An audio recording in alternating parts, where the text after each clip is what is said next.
Growing up, I sold my soul a good price, out of sight. My hoe got talent, right? Bonjour traders, votre hôte Technically Bab ici à l'appareil pour vous. Donc aujourd'hui, je vais vous faire un petit vidéo qui va suivre ma nouvelle série éducative pour vous, ma gang de jeunes. Donc je vais vous amener tranquillement à devenir un trader profitable. Et aujourd'hui au menu, on a le order block, les OBs, qui sont une des partiels que j'utilise. Une des techniques que j'adore utiliser pour faire des trades, c'est un trade de high probability, une haute probabilité de victoire au niveau de ce type de trade. Évidemment, c'est seulement une facette de ce qui est important au niveau du trading. On a à savoir le pattern, à identifier le pattern, puis par la suite exécuter le pattern. Donc aujourd'hui, je vais vous parler de order block. Puis ça ne veut pas dire que je vais couvrir toutes les partiels parce que le risk management, c'est ce qui est de plus important, comment conserver son argent. Tu peux avoir les meilleures idées du monde au niveau des technical analysis, des analyses de graphiques, de whatever. Mais tu peux aussi tout foirer en étant un mauvais exécuteur. Donc, il faut avoir toutes les facettes du plan. Aujourd'hui, je vais couvrir les order blocks. Avec une autre vidéo plus tard, je vais couvrir le risk management ou la psychologie à avoir. Bref, une nouvelle série éducative qui va vous aider, je l'espère. Donc là-dessus, vous pouvez me laisser un like si vous êtes excité autant que moi. Donc c'est parti, order block. Candle doit précéder un mouvement prononcé de marché, avoir un bon niveau de volume pour se qualifier. Donc, le order block doit être juste avant une fracture de marché. On va parler d'une descente, plusieurs gros candles rouges, ou bien donc le contraire, quelque chose de positif vert. Il faut qu'il y ait beaucoup de volume, de la volatilité dans le marché. Donc, celui-là, ce checklist-là, si on veut, je vais le combiner aussi avec le fracassement de la structure de marché. Ça revient pas mal dans les mêmes eaux. Donc, il faut que le candle précède un mouvement prononcé de marché. Ce mouvement-là doit venir briser une structure de marché. Jusqu'à là, on me suit. Le candle doit être contraire au mouvement prononcé. Donc, si on voit sur le marché que Bitcoin, par exemple, a descendu assez prononcé et qu'il est venu briser le support, le swing low. Donc, on avait un niveau quelconque de support. On l'a brisé à la baisse. Donc, on l'a notre fracture de marché, évidemment. Puis en plus, on a, en même temps, le grand volume du mouvement prononcé. Donc, ça, c'est bon. Ça, c'est bon. On va enchaîner avec... évidemment, ça c'est toujours bon dans les plus hauts time frames. On va utiliser les order blocks. Moi, je vais en 4 heures en montant. Tout le temps, le 4 heures, le daily, le weekly. Je vais essayer le moins possible d'aller en bas. Parfois, sur le 1 heure, ça marche bien, mais je vais essayer de pas aller trop sur des low time frames pour utiliser cette technique-là. Évidemment, c'est une technique qui représente visuellement l'offre et la demande à un certain niveau donné. Si je peux l'exprimer dans cette façon-là, c'est la façon la plus facile que je le vois. C'est vraiment une visualisation de l'offre et la demande au niveau d'un certain endroit dans le marché.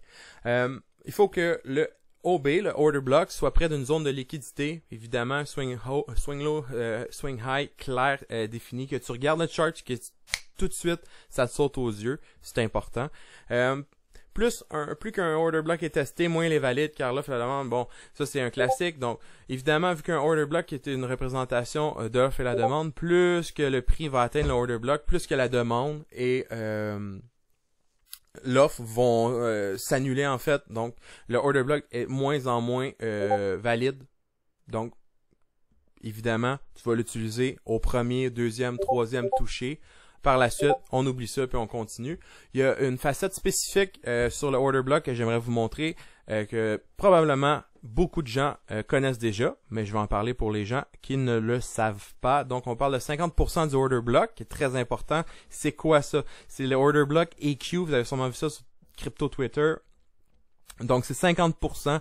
Je vais tout vous montrer. J'en ai un là, un à vous montrer sur un chart. C'est beaucoup plus facile que dit de même, mais fallait faire le petit côté théorique avant. Donc, 50% du order block. Le order block EQ, c'est juste la moitié. Le niveau centre du order block. Et celui-là va nous permettre de savoir si le marché est en premium ou en discount. Donc, est-ce que le marché est trop cher en ce moment ou il est pas cher puis c'est un aubaine. C'est à ça que ça nous aide à déterminer ça dans le fond, puis ça devient un niveau important. Fait que voilà la théorie qui vient de terminer. Et sur ce, on va enchaîner avec le chart, comme qu'on aime si bien. Donc ici, j'ai Ethereum USD sur l'échange Bitfinex. Ça, en passant, c'est un trade que j'ai pris moi-même et que j'ai déjà que j'ai fait de l'argent avec. C'était un long que j'ai fait sur Ethereum, vraiment plus loin vers la droite, mais je vais vous montrer comment ça s'est passé au début. Donc j'étais sur le 4 heures, évidemment, comme j'ai démontré. On va essayer de trouver. On va regarder en même temps le checklist du PowerPoint. Les canaux vont précéder un mouvement prononcé. Fait qu'il faut trouver un mouvement prononcé, puis il faut que le marché détruit une structure de marché. En fait, il faut que le prix détruise une structure. Fait qu'on va regarder ici. Le order block, je vais vous le dire tout de suite, c'est le candle ici, le candle qui est green juste avant la structure descendante. Donc, qu'est-ce qu'on a ici? On va regarder ça ensemble. Là, c'est sûr que ça va prendre un peu de temps, mais vous allez voir, avec le temps, ça devient très facile. Moi, j'ai spot en 1 seconde les order blocks, puis je suis prêt à trader avec ça. Évidemment, c'est comme je vais me répéter souvent, c'est juste une partielle de ce qui se passe. C'est une partielle d'information. Puis là, je te parle de price analysis, naked price analysis, il n'y a rien de mieux que ça. T'as pas d'indicateur, t'as rien, c'est juste le prix que tu regardes, puis t'es capable de faire une analyse qui a de l'allure. C'est juste les grands garçons qui sont capables de faire ça. Alors, let's go. Donc, on a ici une zone de support. Ici, on a une zone de résistance. Rien d'extravagant pour le moment. On a un swing high ici, un swing high ici, un swing low là. Donc, on va retourner à notre checklist, le candle, blablabla, mouvement prononcé, détruire la structure de marché. Ok, on retourne à notre chart puis on va regarder ce qu'il dit lui. Donc ici, on est présentement dans un swing high. Donc on est dans une structure de marché qui est cassée par, regardez ici, le support est cassé par un mouvement prononcé. Fait que jusqu'à date, ça va bien, on n'est pas pire. On va retourner un long time frame, j'étais sur le 4 heures, fait que ça c'est check, c'est good, le mouvement prononcé, blablabla, ça c'est beau. Est-ce que l'on est près d'une zone de liquidité? Oui, on vient de casser justement la zone de support. Puis après ça, je vais vous montrer juste comment qu'on les trade. Fait que, théoriquement, on aurait tous les checks à mettre à ce niveau-là. Fait que je vais juste enlever les barbeaux que j'ai faits. Puis on va le mettre visuellement sur notre chart, c'est plus facile. Fait que moi, qu'est-ce que je fais? Je prends le candle au complet. Il y a des gens qui utilisent juste le body du candle. Moi, j'aime bien utiliser le candle au complet. Fait que je vais utiliser du high au low au complet. Puis je vais aller projeter ça vers le temps. Donc, si on regarde vraiment, là, c'est sûr que c'est pas parfait.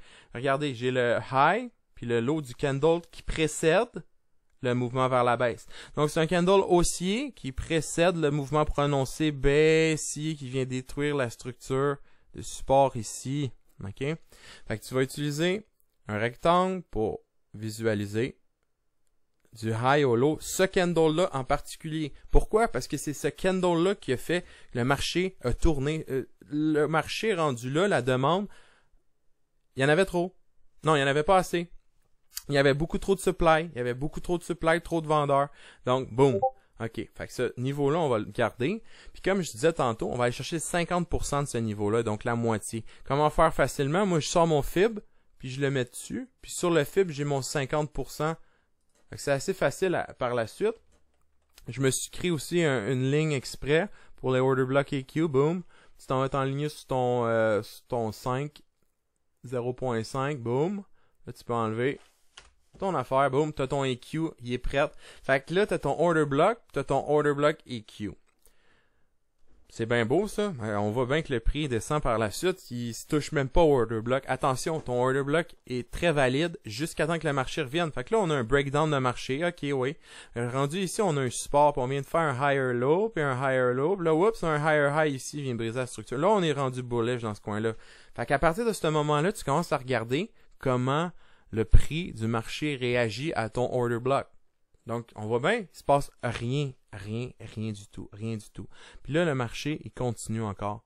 Là, juste pour, on va dire 179,99 juste pour l'exercice, là.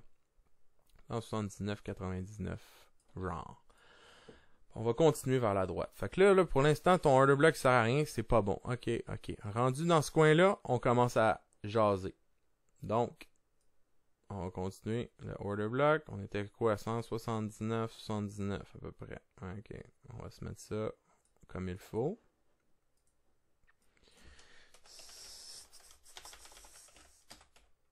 Voyons. 179, 99. Parfait.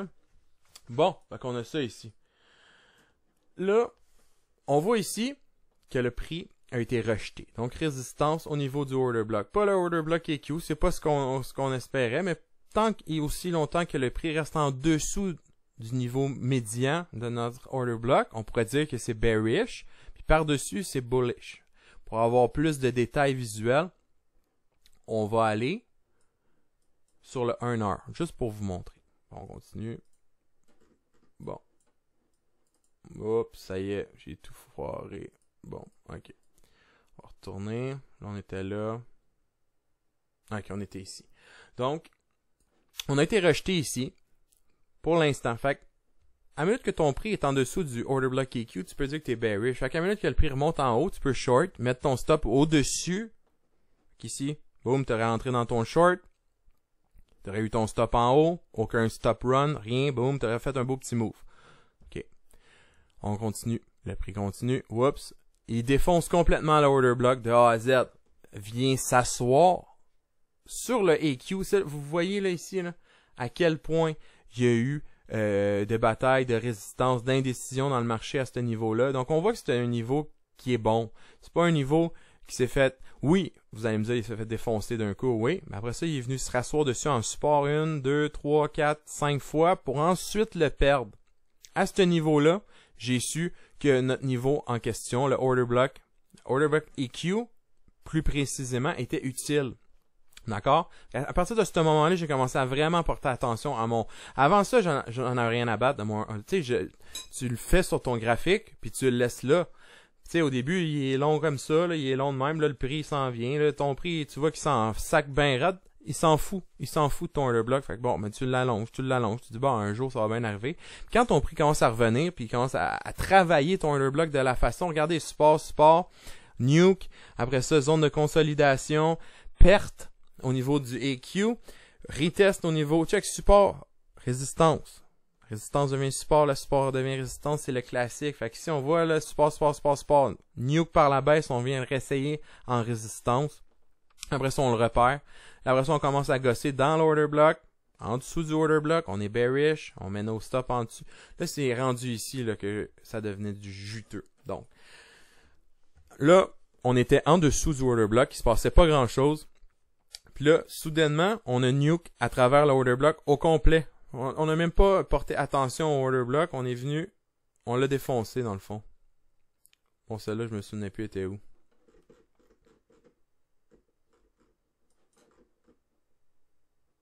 Oh, je l'ai perdu une petite shot. C'est pas super. OK. Fait qu'on était ici. Fait que là, il y a nuke à travers le prix au complet à ce niveau-là. Rendu là, à minute que tu es au-dessus du order block EQ, comme que j'ai spécifié au début, on devient bullish. Donc, on devient plus à l'aise avec les longs.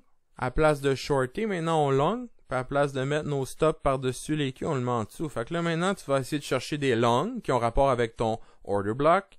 Puis tu vas venir mettre ton stop là juste en dessous du order block EQ. Fait que rendu, direct aux minutes que ça a commencé ça l'a explosé, boum, on a eu un autre test du order block. Tu peux rentrer là. Un autre test, tu peux rentrer là. Et ainsi de suite. Le moment, ce gros candle-là, là, c'était l'indécision totale. On voit que c'est un top qui a été complètement ravagé. Les bears sont entrés dans le game. D'un coup, boum, ça l'a flanchi, ça l'a réduit. Direct à ce moment-là, je savais qu'on avait une bearishness dans le marché qui faudrait un jour ou l'autre venir tester le order block EQ. Puis c'est exactement ça le trade que j'ai fait. Je me suis mis un ordre juste au-dessus du order block EQ dans ce genre-là. Long, j'ai mis mon stop en dessous du order block EQ. Je pense que même j'avais été encore plus conservateur, puis j'avais mis mon stop au order block, la fin du order block. Fait que, puis au moment où ce qui a touché au moment qu'il a touché au order block, EQ était rejeté à l'instant même. Fait que j'ai pu rentrer juste au bon moment. Puis après ça, pouf, on est parti. Puis regardez le beau trade que ça a fait. Ça veut pas dire que ça va tout le temps faire des trades incroyables comme ça, là. Je pense que c'était 10% ça en quelques heures. Fait que les order blocks EQ en particulier, je les aime. Regardez les order blocks en général. Travaillez avec ça. Cherchez-les sur le daily time frame. Réécoutez la vidéo pour vous donner plus d'idées. Écrivez peut-être aussi faites-vous un checklist personnalisé pour checker ton order block rapidement. Avec le temps, ça se fait super bien, ça se fait rapidement. Je regarde le chart puis je le vois tout de suite maintenant, là. J'ai plus besoin de m'asseoir puis checker chaque détail, si ouais, j'ai ça. Fait que, la chose que je vous dis les jeunes, c'est de vous pratiquer. Puis s'il y a quoi que ce soit, vous avez des questions, vous avez besoin d'informations, besoin de ressources, venez me voir dans mon Discord, je suis là pour ça, je vais vous répondre avec un grand plaisir. Puis c'est sur ça qu'on va terminer la première de la nouvelle série éducative sur les order blocks. Puis là-dessus, lâchez-moi un subscribe, un like, puis je vous dis ciao les jeunes!